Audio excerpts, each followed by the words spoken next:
Thank you and welcome to Gamesmaster, TV's only show devoted solely to video games. So if the sentence Mario got stomped by a green Koopa paratrooper makes any sense to you, you're tuned to the right church. If it doesn't, and you're one of those people who think Game Boy is a young scout doing bobber jobs, then watch on and erase that ignorance. And to get the show kicked off, let's call up everybody's favourite uncle, Gamesmaster, for the first challenge. Greetings, and I'd like to take this opportunity to say how delighted I am to see you again. If you enjoyed last week's challenge, I think you'll find tonight's three little jaunts an absolute hoot. First off the starting blocks, an endearing young fellow by the name of Sonic the Hedgehog. Your task? You have 2 minutes to collect 150 rings or more on the second level of an area known as the Green Hill Zone. These rings are dotted around a tropical landscape plagued with all manners of hostile creatures and booby traps, every one of them intent on thwarting young Sonic's progress. And beware, the slightest collision will cause you to lose all your rings, and the challenge will be over. So, 2 minutes, 150 rings or more. Happy hunting? And trying to find the rings on this prickly challenge is Alex Berry from Stanmore.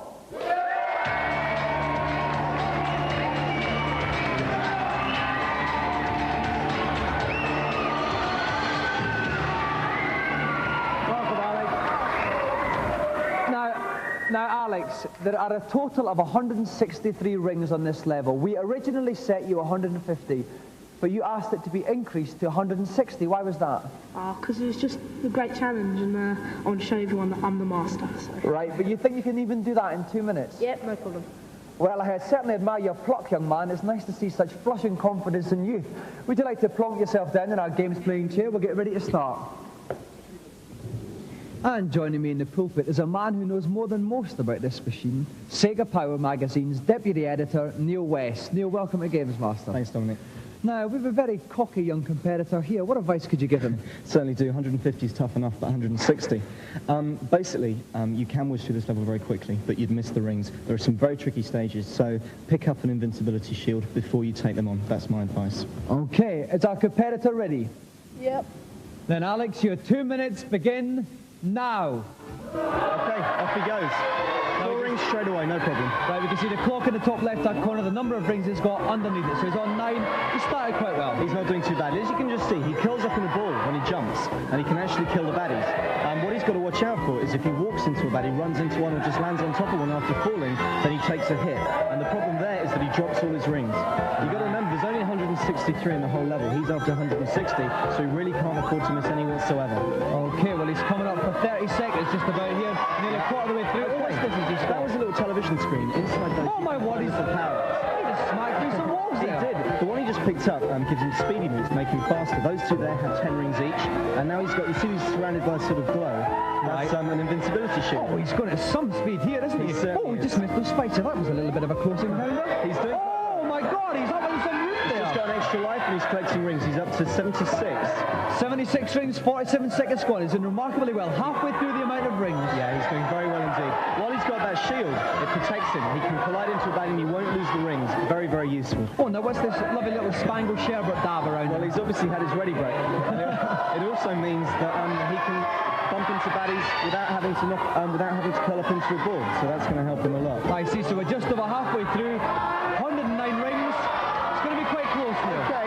Well, he's got a lot of rings in a short amount of time, but he's taken all the easy ones. He's now got to explore the sort of trickier parts of the level and discover all the ones that are hidden in different places. Okay, there's another 10 rings here. 10, 126 rings, and he's got a catapult. 14 rings left. He's got 35 seconds left. He should do this. 142 rings left. It's going to be very close. Oh, 150. 10 left. Find another 10. 10 rings left. 30 seconds to go. He should do it. Oh my word! Now he's going in here looking for some more rings. There's another 10, and he's got 160. He's got to get out in 25 seconds. He's out. He's got it.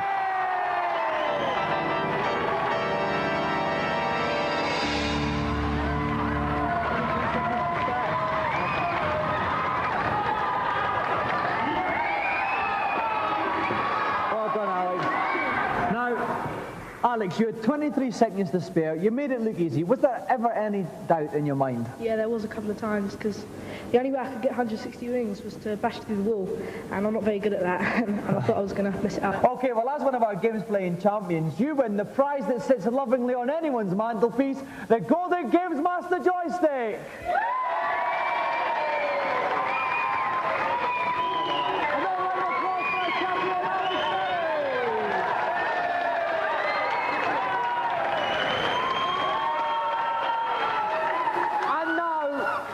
And now, while Alex gets to grips with this humongous possession, we're going to take a look at this week's reviews.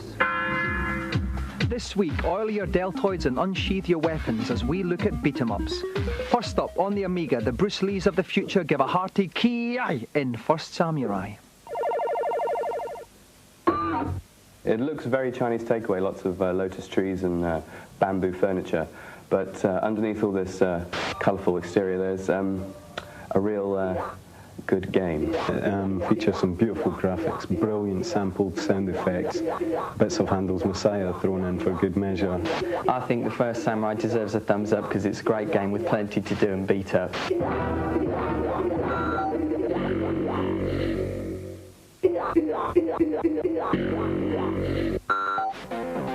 Next, also on the Amiga, we enter the murky underworld of Pit Fighter. 3 butch contestants trade below-the-belt action in an orgy of unrestrained violence. Pit Fighter's less of a beat-em-up, more of a sort of kick the living crap out of everybody up. It's boring, you don't have that many moves. The computer tends to decide what you're going to do next. It's not so much counter-attacking your opponent's moves, more just mindly stabbing the fire button and wiggling the joystick seems to be just as effective.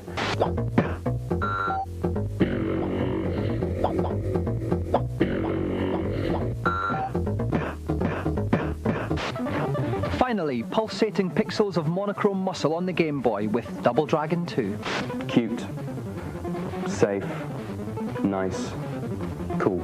You walk along and you smack people in the teeth and that's about it. And it's quite good fun as it turns out.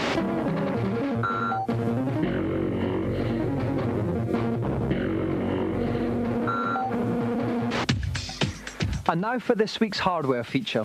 Sometimes all there is between gaming success and failure is the power of your handpiece.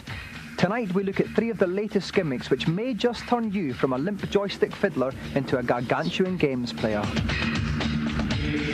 First up, the Power Glove, a futuristic gauntlet that translates hand and arm movements into on-screen action. First of all, you have to enter in the specific program code for the game you're about to play. This game here is Top Gun and the program code is number 3, so I'm now entering program 3. If I pull up on my hand, the plane goes down. If I push forward with my hand, the plane goes up. Small movements to the left to bring the plane round, banking to the left, and the same with the right. When I want to fire my missiles, I simply press my index finger, as so. The glove's pretty good to use. It feels like you're more in the game, and you do get a sweat using it. Next, use your feet as well as your fingers with the QuickJoy foot pedal. You can set through a control on the foot pedal and the buttons on the foot pedal to correspond to the different buttons on the joystick. It was good for the car racing game, and I should think it would be good for, say, a beat-em-up game where you have to kick. But I don't know whether it would be good for puzzle games. And finally, Terence Conran's favourite, the Sega Action Chair. The idea is just to move about in the seat as you would move the joystick up and down, left, right, and push the buttons. You can get very physically involved in the game, and it feels like you're jumping about and practically everything instead of just moving your hand about pressing the button. If you'd like any more info on these joysticks or anything else in the programme, you can call the Gamesmaster Club. The number to phone will be given at the end of the show. So, a somewhat mixed bag of reviews this week, but not to worry, for now we go on to our Celebrity Challenge. And here to tell us all about it is the biggest celeb of them all, the Gamesmaster. Back so soon? Well, after the whimsical antics of Sonic the Hedgehog, I thought it was about time we tested your physical might. The second challenge is on Sonic Blastman. A megalithic meteorite is careering toward the Earth. You have 3 punches to destroy it and save the planet, a truly Herculean task. The person who records the highest score is the winner. So, roll up your sleeves, and remember that the fate of mankind is at the mercy of your fists. To find the perfect competitors for this unique challenge, we scoured the arcades and gyms nationwide and came up with a perfect competition. British Sonic Blastman champion Paul Turner against one of the most fearsome punchers in world boxing, former British heavyweight champion Gary Mason.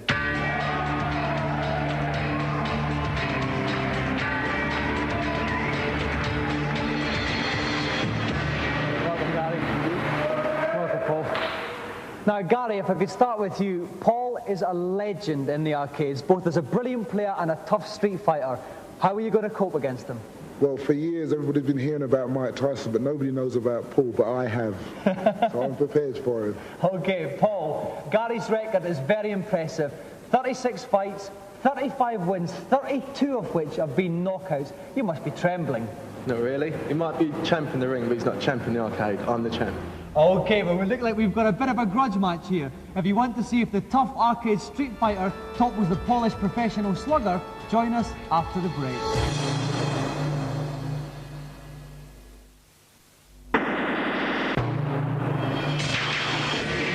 Welcome back to Gamesmaster, where we're about to see rough, tough arcade street fighter Paul Turner take on the polished professional punches of Gary Mason. It's a punch-up everybody's been waiting for, so let's call up Paul Turner to take the first punches.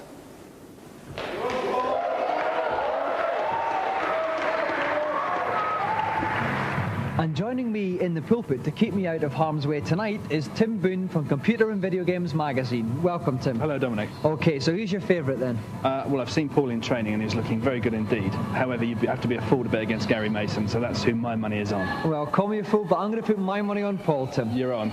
Okay, so 3 punches to destroy the meteorite. Whoever has the most tonnage at the end of the 3 punches wins the fight. Paul, will you take your first punch? Here he goes, winding up. Great first hit. Oh, and a huge hit! 123 tons, Tim. Fantastic punching power there from Paul. That very surprising, great punch.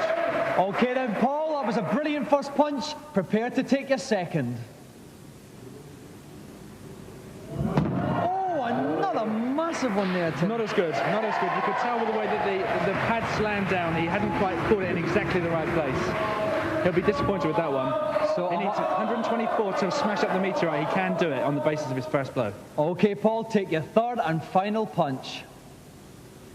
Was that a good one, Tim? It was a good one, but it wasn't enough. 106 tons. 106 tons. Didn't destroy the meteorite, but still, very powerful total tonnage. Very powerful. But Paul needn't be too down about that. Not at all. This is, in fact, the game at its highest setting. Okay, Gary, if you'd like to step up and take your 3 punches. So the meteorite's coming down. Let's see what Gary does with his first punch. I think what Gary's going to try and do actually is explore the different punches that he can use. I think probably the first thing he'll do is go for a jab. Let's have a look. Oh! That was a jab. Now, was it very powerful? Let's take a look. 105 tons. Quite a safe punch to start off. Good, but I'm convinced Gary Mason can do better. This time, looks like he's okay, Gary, take your second punch. Straight right. Straight right. That should be better. 107 tons. He's looking for the knockout blow, and he needs 138 tons to smash up that meteorite. He needs something very special now. Okay, we need a big punch here, Gary. If you want to win, Gary. Take your third and final punch. Oh, it's a huge one there. Is it going to be enough to smash 190 tons? Excellent. Not quite enough. The big thing is, has he beaten Paul? Gary's total power 331. He's just been beaten by Paul. Paul is the winner by 1 ton.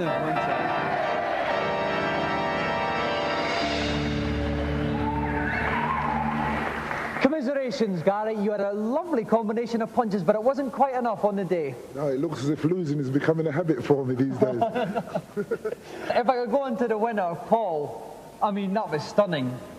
I just done it. It's just on the spur of the moment. I had to beat him. Okay, got to remain a champ. Now you've beaten Gary on the game, Can we see a match in the ring between the two of you? There'll be a rematch. He knows where to find me. Any arcade, any day. I'm still the champion, that's where I want to stay. And what have you got to say to that, Gary? Well, I'll be scouring all the arcades during my lunch hour looking for Paul Turner. Okay, we'll look forward to the rematch. Meanwhile, Paul, you have won the prize that every fighter dreams of, our special golden Gamesmaster joystick.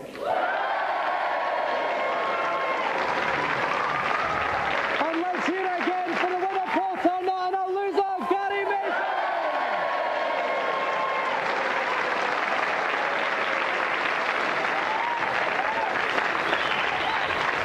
And now, while I show Gary an alley shuffle or two in the car park, let's find out the latest tips and cheats Gamesmaster has for us in his consultation zone.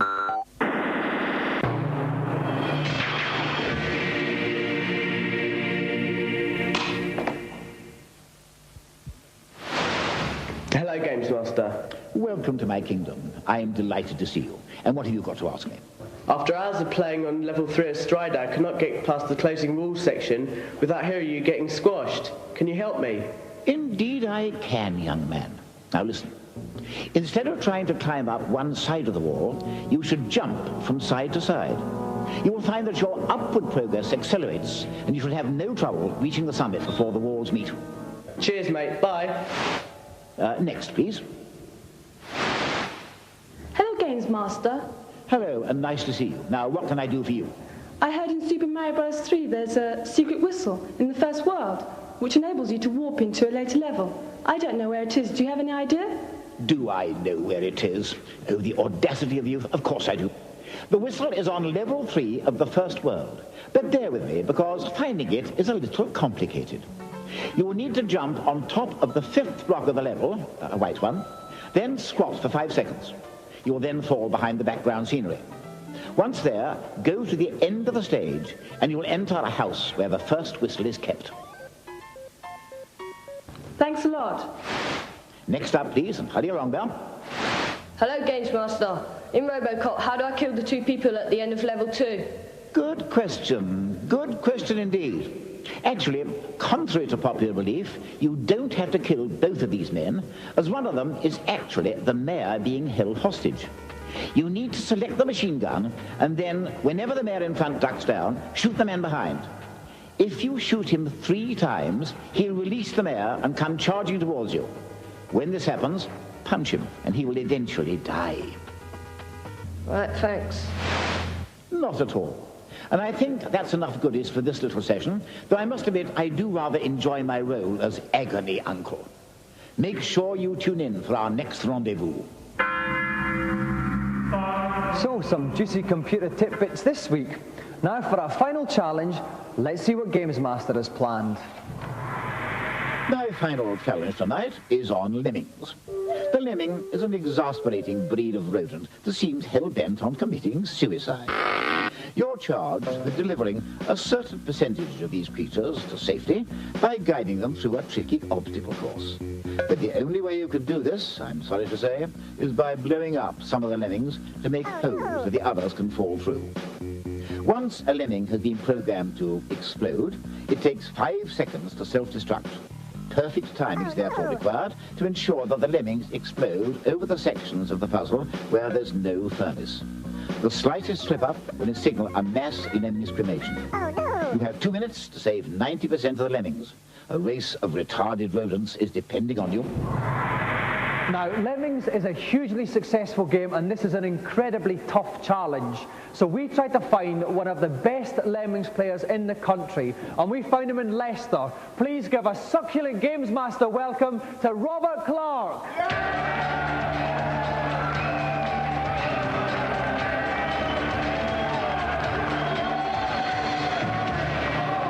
Gamesmaster, Robert. Hi, Dominic. It's nice to be here. Now, Robert, we've said you're one of the best Lemmings players in the country. How long did it take you to complete all 120 levels? Oh, about 6 weeks. 6 weeks? Yes. Now, unfortunately, we only told you were doing this particular level 5 minutes ago. What was your reaction? I was pretty shocked. Do you think you can clock it? I'll have a go. Okay, then. If you'd like to go and sit yourself down in our pine hot seat, we'll get ready to play the game. Okay. Now, we've dragged him back screaming, but back he is, Tom Watson from Renegade. Welcome back, Tom. Nice to be back, Dominic. Now, I know Lemons is one of your favourite games, but this is a very tricky level here we set him. Well, this is very much a right first time level. He's got 91% to get home. He can afford to use up 6. There's only one style of lemming he can use, which is the exploding style, to get through the floors, missing the fires on the way. It'll really test him. Okay, well, let's see if Robert's up to it. Robert, are you ready? Then start saving those lemmings. Okay, the lemmings are starting to come out. He's got to guide them to the exit at the bottom right-hand corner, just off the screen. Tom, how does he go about it? Well, what he's got to do, Dominic, is set up a series of time charges on selected lemmings. You can see the counter working its way down. There are a number of safe compartments on the way. What he's got to do is make sure that all the explosions only take his lemmings through the safe compartments and not the ones with the deep fires. He's losing a few, but he may be all right. Now he's dropping them straight down. He is doing well. Let's see if he's just doing well enough, because it is 91% that he has to get back. It's a high total. It's very, very tense here. He may have destroyed one too many lemmings, but there's 1 minute 18 seconds down now. He's got 2 minutes. So 1 minute 14. He's probably got enough time to bring them home. It's just, will it be enough? You can see the percentage counter clocking them as the lemmings get home, but it's 91% that we're looking for. He lost a few in the prize. That's all the lemmings out now. It's very, very tense here. We can see the percentage going out in the bottom right-hand corner of the screen. It's got to get to 91%. It's going to be very, very close here. I think he's all right on the timer. It really does come down to this percentage mark. Now he's just tipping 60. We can see the concentration of lemmings at the end where he's sped up the release rate. Right, and the time is going wild here. As well, we're going to do it 74, 75. He's going for 91. 80, you really want to create one?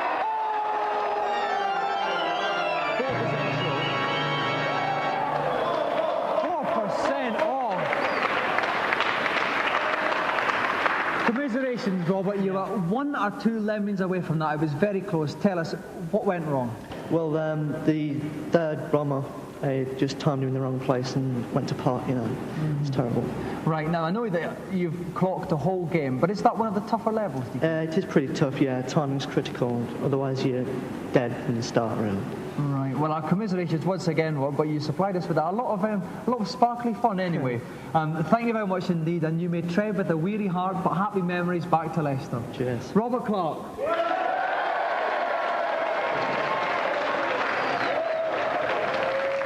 So, with that exhilarating but ultimately fruitless effort, tonight's show comes to an end. Well, it's smoking jacket and steaming jasmine time. We'll see you in 7 days for another Gamesmaster. Good night.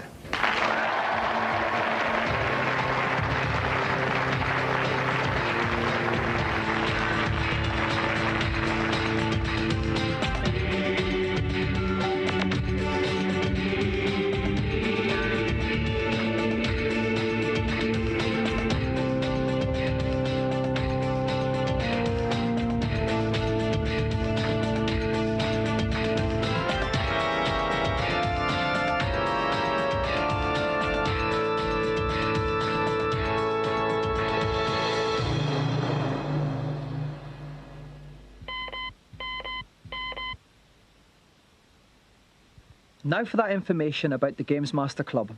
We have newsletters, free t-shirts and competitions with staggering prizes. The Monk hotline number to call is 0891 600 123. Calls are charged at 36p a minute after 6 p.m. and 48p during the day. Lines are open around the clock.